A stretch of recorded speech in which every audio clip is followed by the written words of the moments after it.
Peter Parker sits alone in the rain, wondering why his greatest enemy has suddenly gone completely silent. Venom watches from the shadows, but for the first time ever, the symbiote refuses to utter a single word. Eddie Brock tries to interview the broken hero, but even he cannot explain the monster's eerie new silence. Peter, it's going to be okay. I'm here for you. Mary Jane tries to comfort Peter, unaware that a dark secret is growing between the hero and his shadow. The symbiote is changing, evolving into something that no longer needs to speak to exert its dark control. Dr. Finch discovers a terrifying anomaly in the symbiote's DNA that explains its strange lack of speech. Captain Stacy warns the city that a silent venom is much more dangerous than one that screams for blood. I need an answer. Please, just tell me what to do. Peter begs the suit for an answer, but the black liquid only ripples in response to his shaking voice. Why won't you help me? The creature knows that silence is the ultimate psychological weapon to use against a man like Peter Parker. Eddie realizes the symbiote isn't being quiet by choice. It is hiding a truth that Peter cannot handle.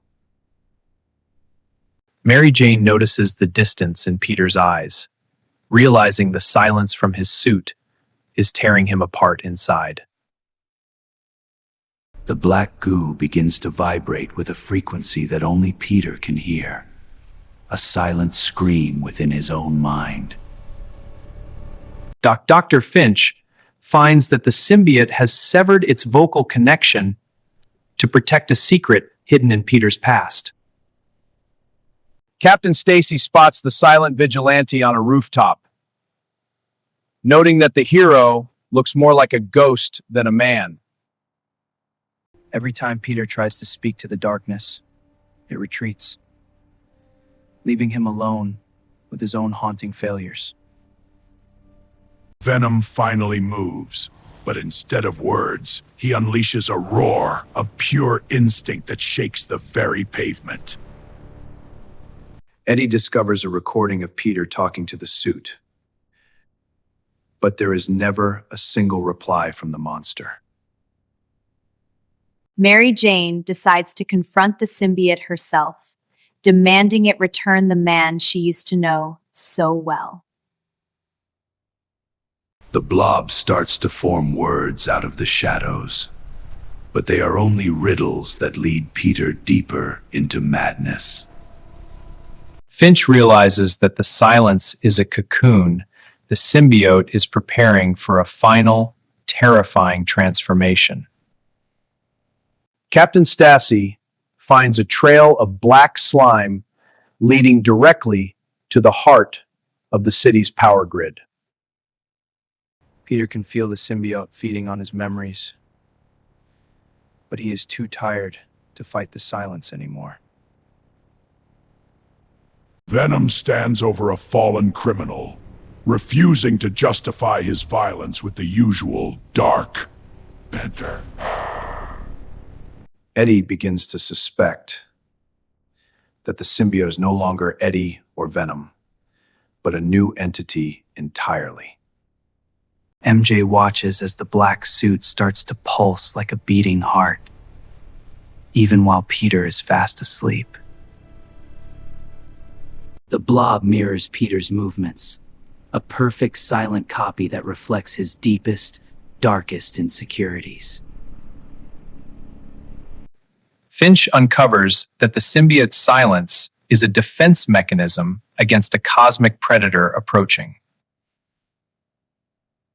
The captain orders a citywide blackout, hoping to flush the silent monster out of the dark alleys. Peter screams into the void,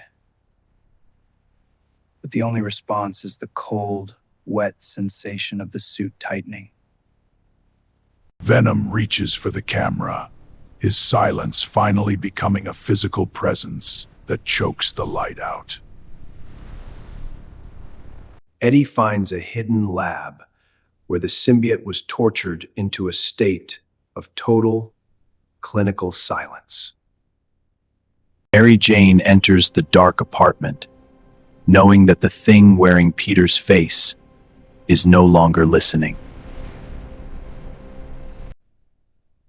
The symbiote is rewiring Peter's brain to delete every memory of our bond.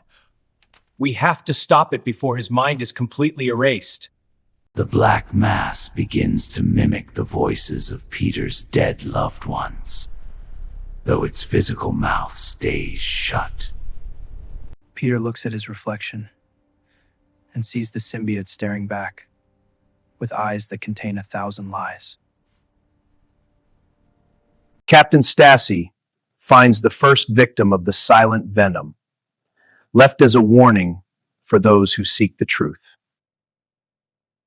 The monster pins Peter against a wall, its silent presence more terrifying than any threat it could scream.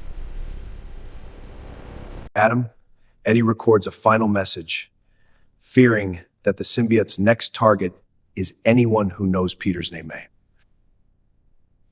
Mary Jane finds an old photo of Peter, hoping his humanity is still buried beneath the ink-black silence. The symbiote finally forms a shape that looks exactly like Peter, but with those cracked, glowing white eyes.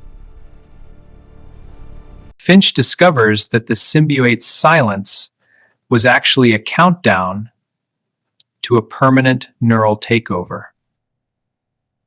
Captain Stassi realizes the only way to stop the silent monster is to destroy the host along with it.